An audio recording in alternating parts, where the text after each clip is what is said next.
We all remember the final. For some, it was a masterpiece. For others, it was an ultimate betrayal. But if we were all looking at it wrong, what if the reason we couldn't understand Lost wasn't because of the show, but because of us? There are movies and shows we return to for comfort. You put on Harry Potter or The Office when you need to escape into a world where everything is predictable, where evil is punished and the characters stay exactly the same. But Lost seemed like a different story. It's a series about catastrophe. It's a story about people who endlessly destroy themselves and fail, time after time, in their attempts to fix the past. So why almost 20 years later, we are still trying to rewatch Lost? I've come up with a theory. It feels like there are certain works of art that are impossible to truly understand the first time around. Not because the lore is complex, but because the first viewing isn't really a viewing at all. When we watched it in the 2000s, we saw one show. Now we see an entirely different one. If the frames haven't changed, if the lines are identical, why has the story shifted so radically? Where does this optical illusion actually begin? When I watched Lost for the first time, I was convinced that half of the characters in this show didn't develop at all. Take Jack Shepherd, that quintessential writer's stubborn guy. I'm sure he drove a lot of you crazy back then. And I know which character we all love more than. In the pilot, he's trying to save people. In season 2, he's still running. In the final, he sacrificed his life. He ended up exactly where he began, right? Why did I see it that way? Because in your youth, we judge people like algorithms. Action equal result. Saved someone, hero. Lied, bad person. We only see the behavioral pattern. But the moment you stop looking at what he does and start looking at why, the illusion crumbles. Jack isn't saving people out of some grand nobility. He is doing it out of a primal, paralyzing fear of losing control. He was raised on the idea you don't have what it takes. And if he doesn't save someone right then, if he doesn't fix what's broke, he ceases to exist. His actions are heroic, but the driver is a corrosive panic. That is exactly what Jack was, the primary catalyst of almost every conflict on the island. Once you start evaluating people by their motives rather than their results, the show flips upside down. Okay, we've grown up. We've learned to see the motives. That explains why our intellectual perspective on the show can change. But why then have, for example, my emotions shifted so radically? The strangest part about this rewatch wasn't even that I cried during the final again. Don't even try to tell me you didn't do the same. What was strange was something else entirely. I was crying the same tears, but they felt completely different. When I was 16, I sobbed out of a sense of overwhelming injustice. Jack dies. Kate lives alone. Those were tears of a loss, the tears of someone focused on what the story had taken away from them. But years later, something happened what I wasn't prepared for. I was wrecked by the Flash sideways timeline. The very arc that back then seems like a boring and unnecessary waste of time. There is one scene. John Locke opens his eyes after surgery. He has a flicker of memory from the island. He tries to reach out to Jack and says, I hope that somebody does for you what you just did for me. and I broke down. What changed? The scene is the same. The music is identical. The only thing that changed was me. I'm no longer crying because someone died.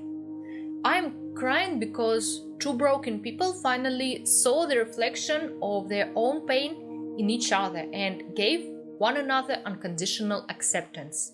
So my emotions shifted from loss to acceptance. But if my emotions have flipped to the opposite side of the spectrum, does that mean I've fundamentally shifted how I understand what a good final actually is? This is where we get to the core. It was never about the characters. All this time, it was the criteria I used to judge their lives that had shifted. I mean, how old you were when you first watched the final? 10? 15? At 15, our frame of reference is simple. A good ending is a competition of results. But by 30, your frame of reference shifts. A good ending is when a person finally stops running away from themselves.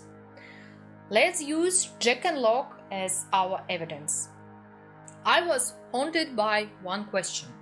If Jack changed so much, why does he die doing the exact same thing? Saving the island. Where is the arc?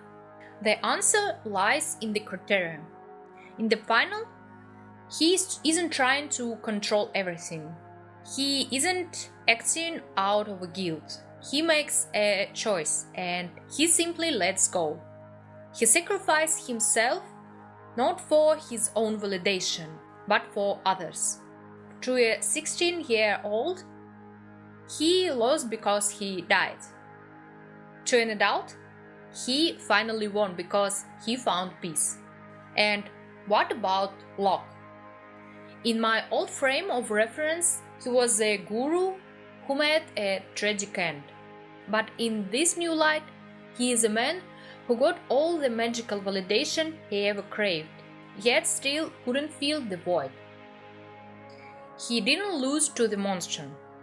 He lost to his own fear of being ordinary. Do you know what struck me most? Lost isn't about finding your destiny. It isn't about finding yourself. It's about the fact that a person almost never becomes who they truly are alone. Every single one of them needs someone else to shatter their own old worldview. The island says, find your purpose. The show says, no, find a person. And that is why that hospital scene absolutely destroys me now. Jack isn't just healing Locke's spine. For the first time, he gives Locke birth without requiring him to earn it. That's why I cry now, not because of a surgery, but because of love. But not the romantic kind, the human kind. And that's when it gets interesting. If my theory is correct, then the problem was never with the final itself. So why did it divide the audience so deeply? Maybe because it was telling a story in a language that most of us just didn't know how to speak yet. Imagine a different ending. All of the answers given. Jack alive, or died, whatever. Everyone happy. Would we even be rewatching Lost today? I don't think so, because answers expire quickly, but the questions grow up alongside us. We judge the endings of other people's stories exactly the way we judge our own lives. If we were judged by results, we will never be satisfied. But if we judge by internal transformation, everything falls into place. It seems my strange theory was right. There are truly are stories that evolve alongside the viewer. We don't come back to them for nostalgia. We use these characters as a measuring stick to see how far we've come. Have we learned to see their motives? Have our emotions changed? And if the story has been able to turn itself inside out in my eyes over all these years, who knows what kind of person I'll see in the mirror like 20 years from now? And maybe, who knows what kind of person you will see?